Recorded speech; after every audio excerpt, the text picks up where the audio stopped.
గంపలగూడెం మండలం ఊటుకూరు గ్రామంలోని ఎన్టీఆర్ జిల్లా steering committee member Alapati Umamaheswara Rao ఆధ్వర్యంలో రామిశెట్టి వేణుగోపాలరావు కృష్ణయ్య కళ్యాణ మండపంలో వైఎస్ఆర్ కాంగ్రెస్ పార్టీ తరపున ఎన్నికల ప్రచార సమావేశంలో పాల్గొన్న ముస్లిం మైనార్టీ నాయకులు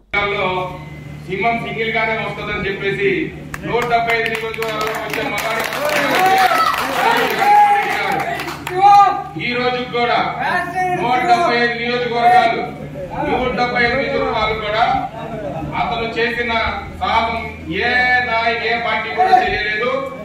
ఈ రోజు మనం అందరం కాలర్ ఎగిరేసుకునే రోజు ఎందుకు చెప్తున్నానంటే నవరత్నాల్లో 100%లో 99% నవరత్నాలు అమలు చేసి ప్రజలకు ఎంత హీరో ఎవరైనా ఉన్నాడంటే జగన్మోహన్ రెడ్డి గారు. ఈ రోజు కూడా చంద్రబాబు నాయుడు అతను 2014 నుంచి 2019 వరకు అతను చేసిన నేను ఇది అభివృద్ధి చేశాను, ఇది నేను చేయగలను, నేను చేశానని చెప్పి ప్రజలకు వెళ్ళి అడిగే హక్కు దమ్ముందా లేదని చెప్పి మేమంటాం. మా నాయకుడు చేశాడని కాలర్ ఎగరేసుకొని ఒక కార్యకర్తగా నేను కాలర్ ఎగరేసి చెప్తాను మా నాయకుడు చేశాడని. ఎందుకంటే ఈ రోజు గడప గడప కానీ ఏ నాయకుడైనా 2019 నుంచి 2024 వరకు కూడా మా నాయకుల్ని గడప గడపకి తిప్పిన నాయకుడు ఎవరు ఉన్నారంటే జగన్మోహన్ రెడ్డి గారు. ప్రజల్లోకి వెళ్ళిపోండి, ప్రజలకు ఏం కావాలో చూడండి అన్న నాయకుడు కూడా జగన్మోహన్ రెడ్డి గారే.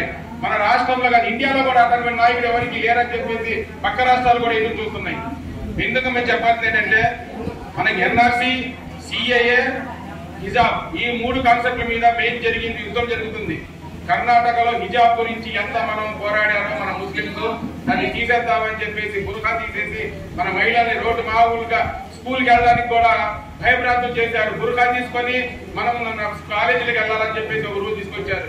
రెండోది ఎన్ఆర్సీ అంటే మన గురించి మనం ఇక్కడ పుట్టాము, మనం ఇక్కడే ఉన్నాము అని చెప్పి 150 సంవత్సరాలు 200 సంవత్సరాలు మన తాతల లాంటి ఏదైనా ఆధారం ఉంటేనే మనం ఇక్కడ బతకాలని చెప్పేసి ఇచ్చేసినప్పుడు ఏకైక నాయకుడు ప్రతి మన అధికారంలో ఉండి కూడా పోరాడిన నాయకుడు ఎవరు ఉన్నారా అంటే మన ఎంపీ కేసీఆర్ నాయుడు గారు. ఆ రోజు ఎన్ఆర్సీకి వ్యతిరేకం చేసి పోరాడి నేను ముస్లింకి అన్యాయం చెయ్యను, నేను ముస్లిం వరకే నేను ముస్లింతోనే ఉంటానని చెప్పేసి చంద్రబాబు నాయుడు వ్యతిరేకించి ఎన్ఆర్సీకి వ్యతిరేకించిన నాయకుడు ఎవరు ఉన్నారంటే మన కేసీఆర్ నాయుడు గారు, మన వైఎస్ జగన్మోహన్ రెడ్డి గారు. ఈ రోజు కూడా ఎన్ఆర్సీకి వ్యతిరేకం చెప్పిన నాయకుడు.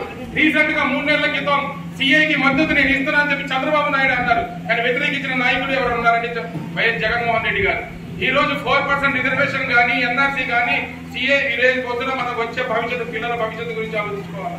వాడు ఏదో దాయిలో వసూలు రాజు ఒక ఆయన వచ్చాడు మన తిరువురు నియోజకవర్గానికి. ఆయన తిరుగుతున్నాడు వసూలు రాజు ఒక ఆయన. నేను అది ఇచ్చేస్తాను, ఒక 5 లక్షలు దానికి ఇస్తున్నాను, 10 లక్షలు దానికి ఇస్తున్నాను. కేవలం మన ముస్లిం ఓట్ల గురించి ఆయన మభ్య పెట్టడానికి చూస్తున్నాడు. ఆయన మెయిన్ కాన్సెప్ట్ ఇక్కడ నేను ఇది ఇస్తున్నానని చెప్పేసి ఓట్లు కొనడానికి వస్తున్నారు.